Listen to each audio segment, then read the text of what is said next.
Eu sou o Chief Marcos Bonfim, mas hoje eu vou falar como o pastor Marcos Bonfim.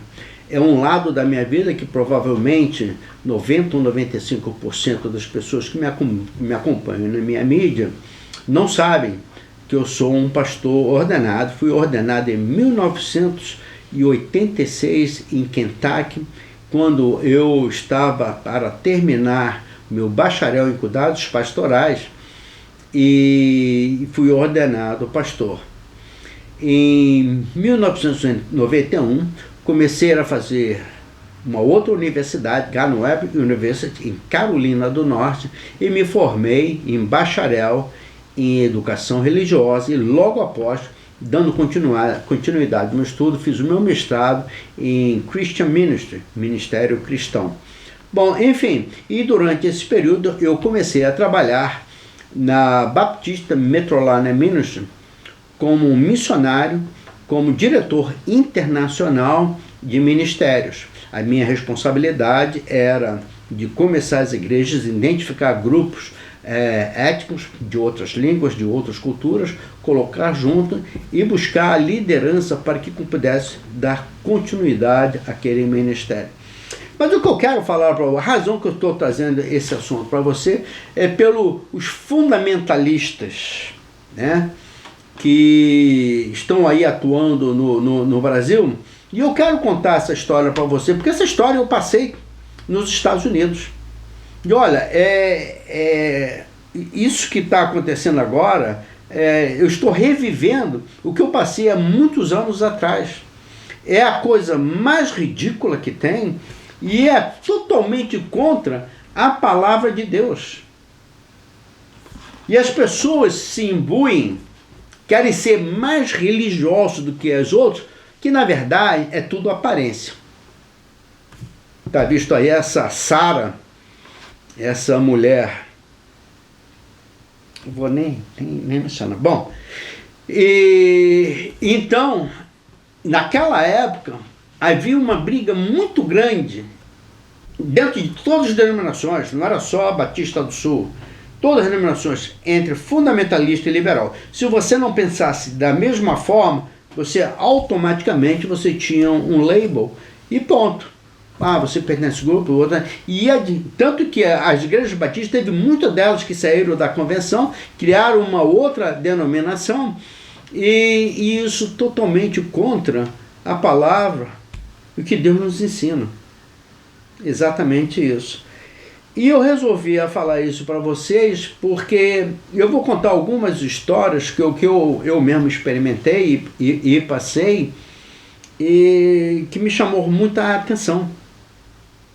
Bom, primeiro, na época o nosso ministério em Charlotte estava crescendo bastante, estávamos já começando várias igrejas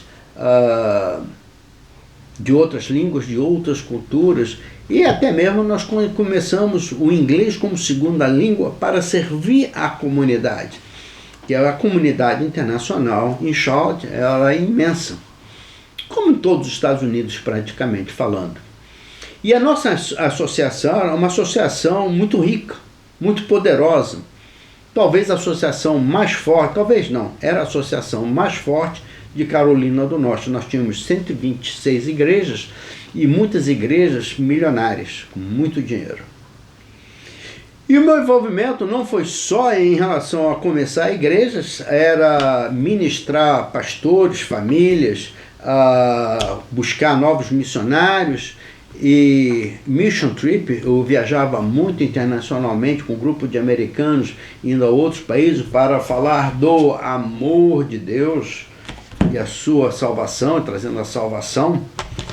E uma das coisas que foi me chamando muita atenção era que eu comecei a questionar o porquê que nós vamos nos outros países. Aliás, as igrejas americanas naquela época gastavam milhões, se não bilhões de dólares para fazer ministério em outros países.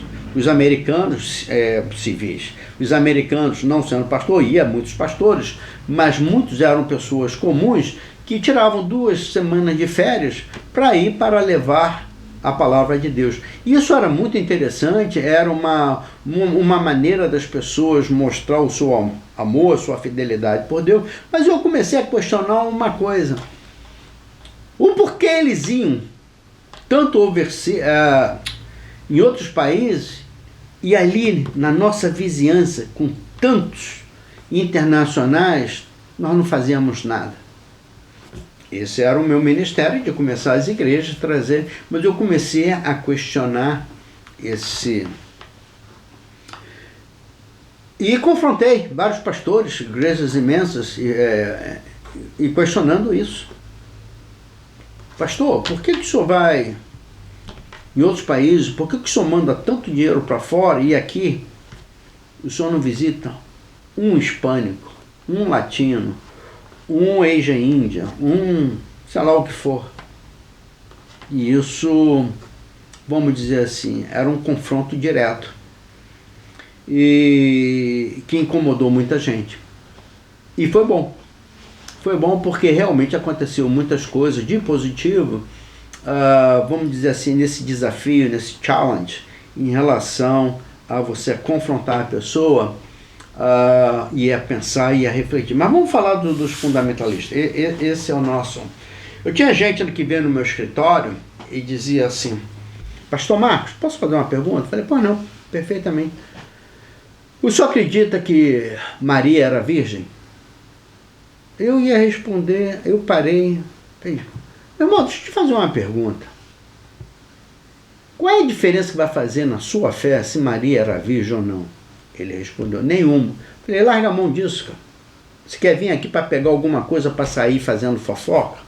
Aquele irmão fundamentalista, o dono da verdade, da palavra de Deus, ia sair lá e ia querer me destruir, porque eu me posicionei de uma forma ou de outra.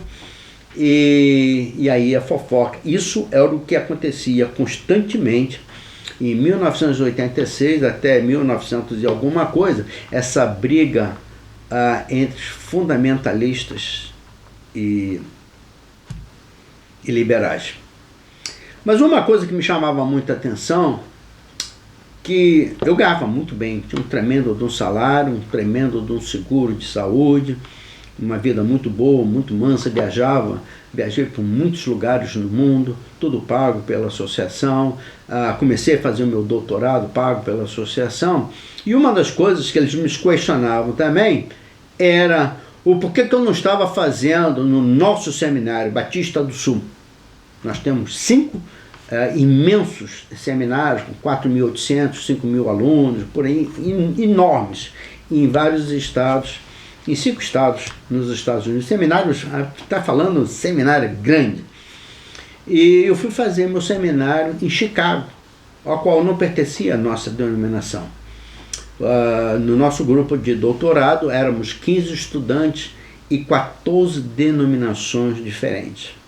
E esses donos da verdade, esses que santos, né, vamos dizer assim, santos, questionavam: vai ser muito mais fácil você fazer Batista no Sul, no nosso seminário, você vai lá.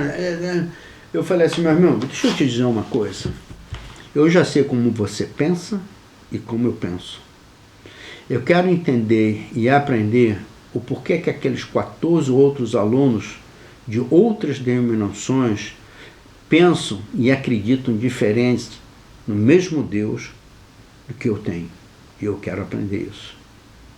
Isso chocava muito o pessoal, porque o grande problema dos fundamentalistas, eles pensam que são donos da verdade. Uma outra coisa que eu choquei muito na época, que nós começamos um trabalho como inglês de segunda língua, em que chegamos a 500 voluntários americanos ensinando inglês como uma segunda língua. E comecei a ser questionado o porquê que eu permitia outros americanos de outras denominações fazerem parte desse grupo.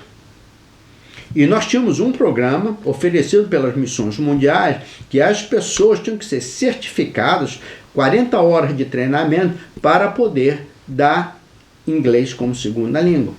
E quando eu era questionado disso, eu perguntava assim: meu irmão, o que é que a palavra de Deus diz? Servos. Somos servos para servir a comunidade. Não me importa de qual religião a pessoa é. Não me importa se é da Assembleia de Deus, se é pentecostal, se é presbiteriano, se é metodista, se é católico. Para mim nada disso importa.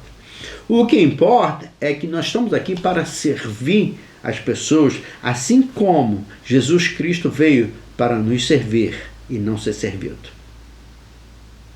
Esse era o meu posicionamento, e os fundamentalistas não gostavam de estar abrindo as portas para as outras denominações, porque eles são donos da verdade, são radicais.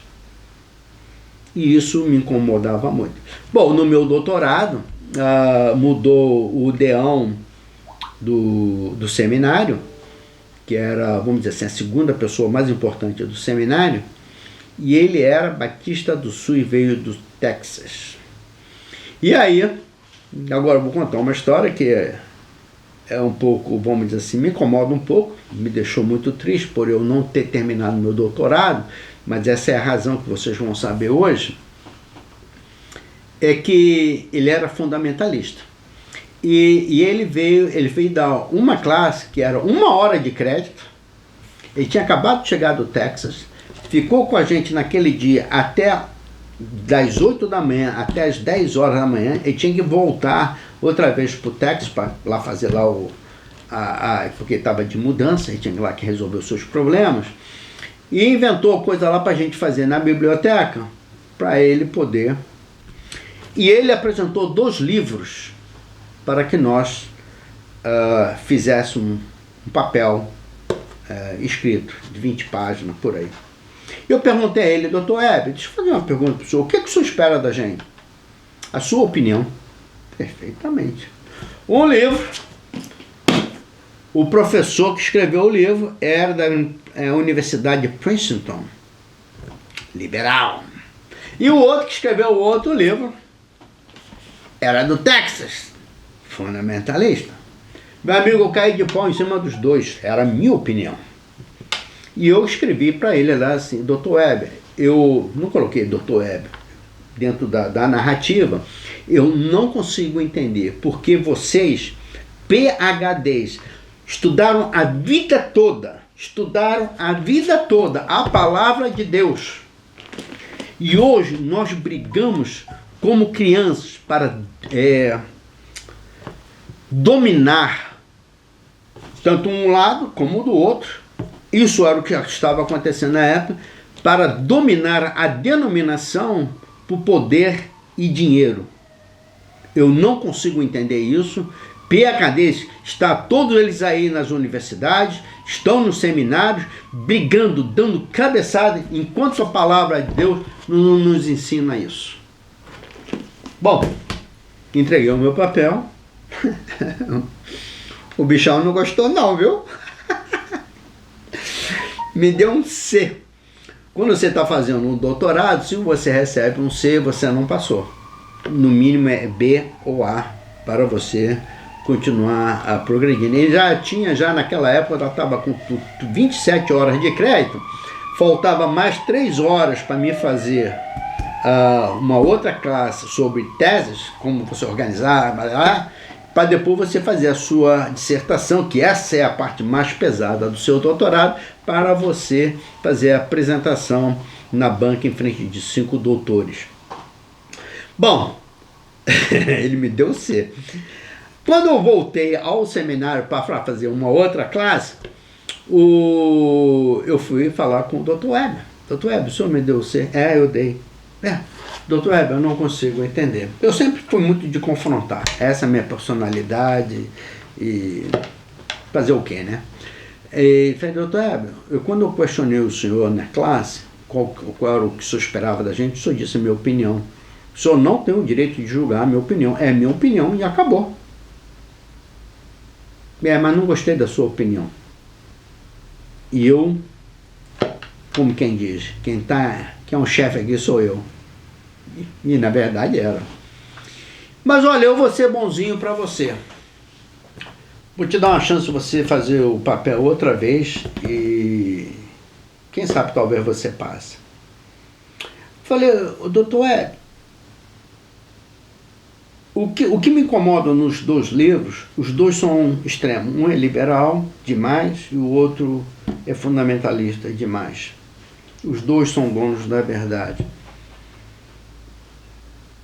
Agora, o que eu quero expressar para o senhor, eu venho de uma outra cultura, eu tenho um outro background, eu tenho uma outra maneira de ver as coisas. Isso é problema seu, ele me respondeu. Você está na América e você tem que pensar como americano.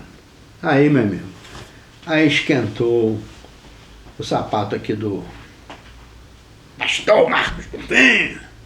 Falei, doutor Hélio, deixa eu lhe dizer uma coisa para cá, pro senhor.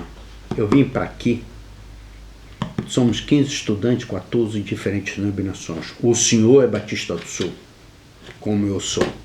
Eu vim aqui para aprender com eles, porque eles acreditam e pensam diferente. Se eu quisesse ser igual ao americano, pensar como o senhor pensa, eu não estaria aqui. E fui embora. Fiz outra vez o papel, ganhei outro C.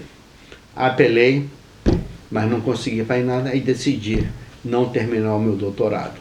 Isso por causa de um fundamentalista. Agora, esses fundamentalistas, eles se fantasiam de anjos e não são. Aqui vai o meu questionamento que eu sempre fiz. Vamos falar sobre o aborto, caso da menina aí. Eu sou a favor do aborto? Não. Esse é o meu posicionamento. Eu sou a favor exatamente como as leis se apresentam no Brasil. Se a menina foi violentada, se a mulher foi violentada, a mulher está correndo risco, a menina está correndo risco, eu acredito que tem todo o direito de fazer o aborto. Bom, esse é o meu ponto. Agora, a minha pergunta vai, eles se preocupam tanto com o nascimento de uma criança em fase de gestação. Deixa eu fazer uma pergunta. Vamos lá, você aí que é fundamentalista, dono da verdade.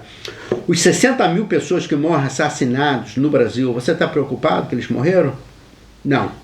Mas está preocupado de uma menina de 10 anos estrupada fazer um aborto. Você se preocupa com 55 mil pessoas que morrem em acidente de automóveis? Não. Mas você se incomoda com uma menina de 10 anos que foi abusada, violentada e está grávida. Você se incomoda quando os países como Estados Unidos e outras grandes nações poderosas fazem sanções, destruindo países, matando gente de fome? Não, você não se preocupa com isso. Mas se preocupa com uma menina de 10 anos que está gritando para não ter o filho.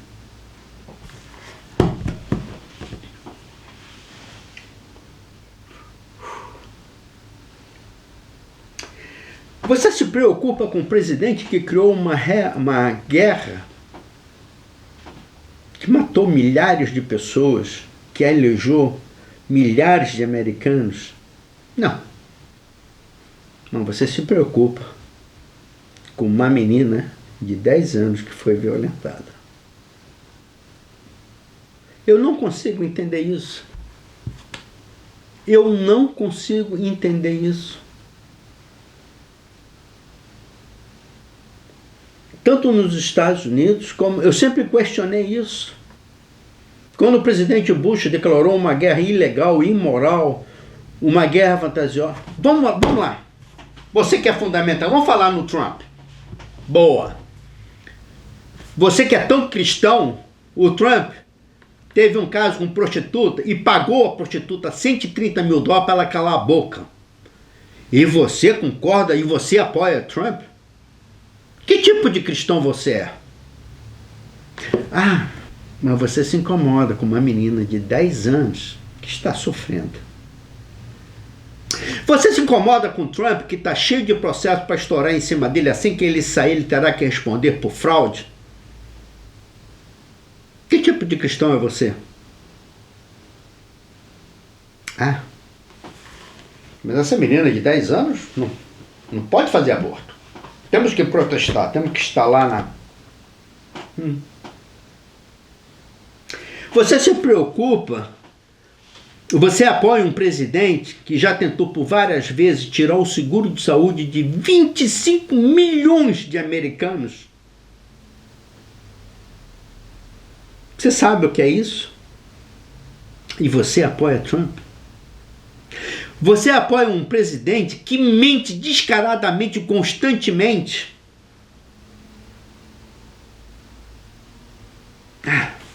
Mas uma menina de 10 anos não pode tirar o neném, não. Isso é pecado.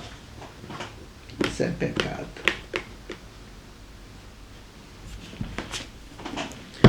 A Bíblia que eu tenho é diferente da sua. Amai-vos uns aos outros.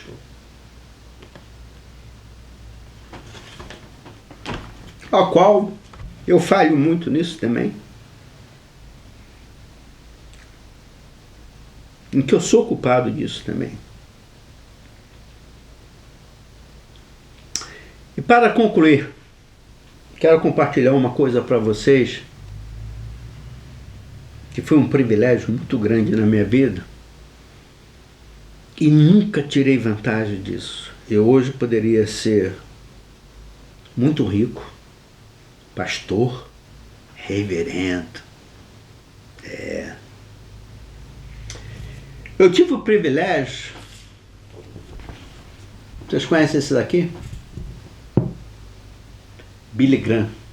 Talvez essa geração de hoje não conheça o Billy Graham, mas o Billy Graham foi o papa das igrejas evangélicas em todo o mundo. Está aqui ele aqui. Viajou todo o mundo, pregando a palavra de Deus com integridade, com honestidade, com amor.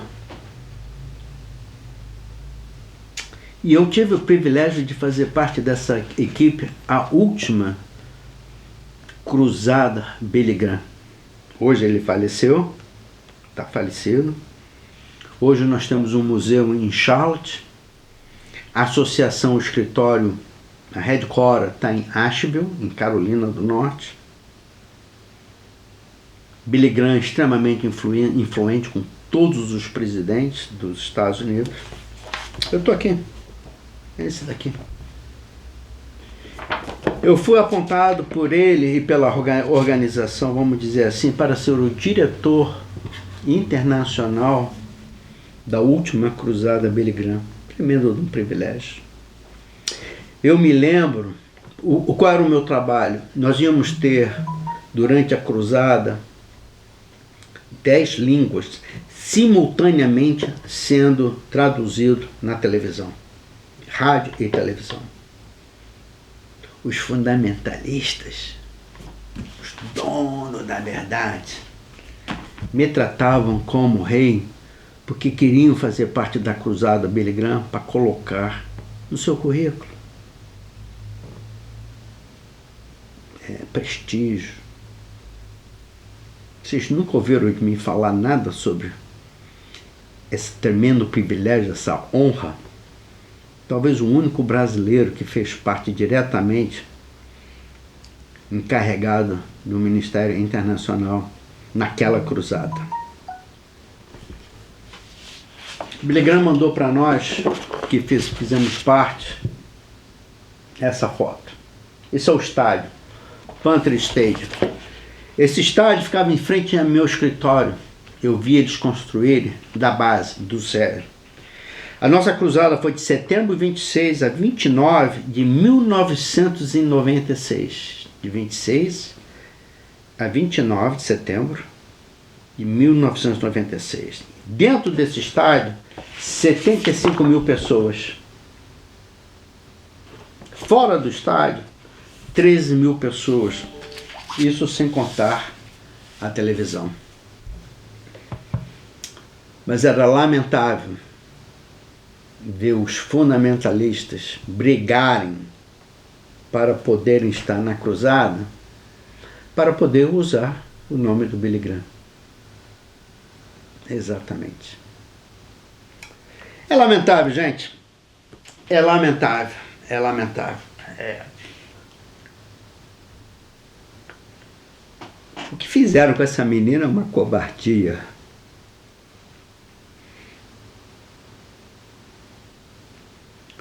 É uma covardia.